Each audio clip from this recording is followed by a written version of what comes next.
सुप्रभात मेरे प्यारे बच्चों। आज हम वाद्य यंत्रों की अनोखी दुनिया पाठ को पृष्ठ संख्या 23 से आरंभ करेंगे। आज हम सितार वाद्य यंत्र से इस पाठ की शुरुआत करेंगे। सितार तारों में कंपन पैदा करके बजाए जाने वाले यंत्रों में सितार सबसे लोकप्रिय वाद्य यंत्र है। यह सागौन की लकड़ी और कद्दू पम्पकिन से बना होता है। इसे बजाते समय अंगुली में महराब पहनकर इसके तारों को झंकृत किया जाता है। इसका प्रयोग भी शास्त्रीय तथा अन्य तरह के संगीत में किया जाता है। सितार पूरी तरह भारतीय वाद्य यंत्र है। सितार पारंपरिक वाद्य यंत्र होने के साथ ही सबसे अधिक लोकप्रिय भी है। इसे भारत का राष्ट्रीय वाद्य यंत्र होने का गौरव भी प्राप्त है। पंडित रविशंकर, उस्ताद लियाकत खां, शाहिद परवेज खां और पंडित उमाशंकर मिश्रा ऐसे नाम हैं जिन्होंने सितार वादन परंपरा को लोकप्रियता की बुलंदियों तक पहुंचाया है।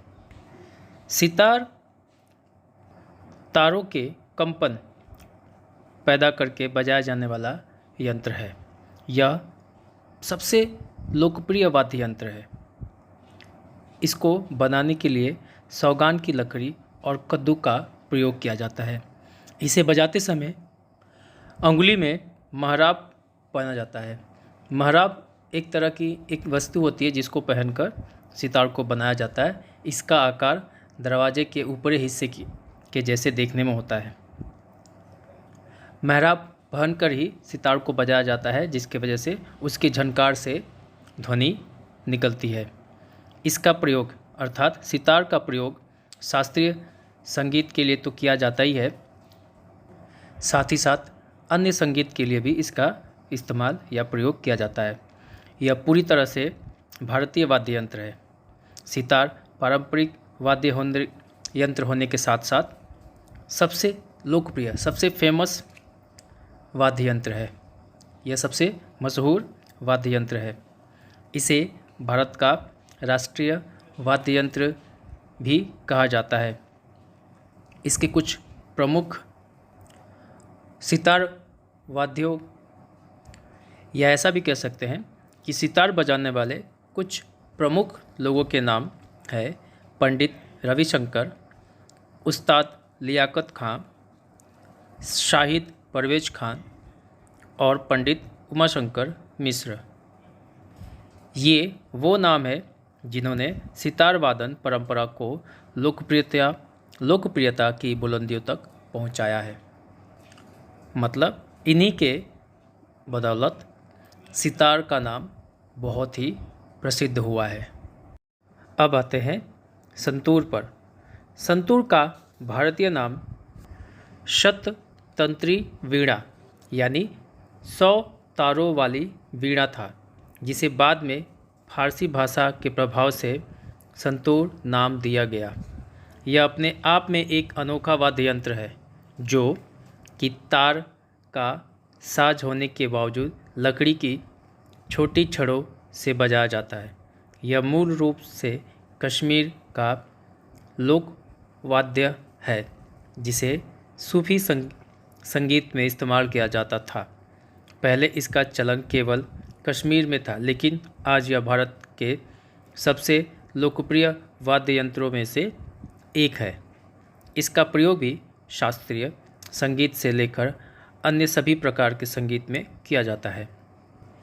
पंडित शिव कुमार शर्मा ने इसे लोकप्रियता के शिखर तक पहुंचाने में विशेष योगदान दिया।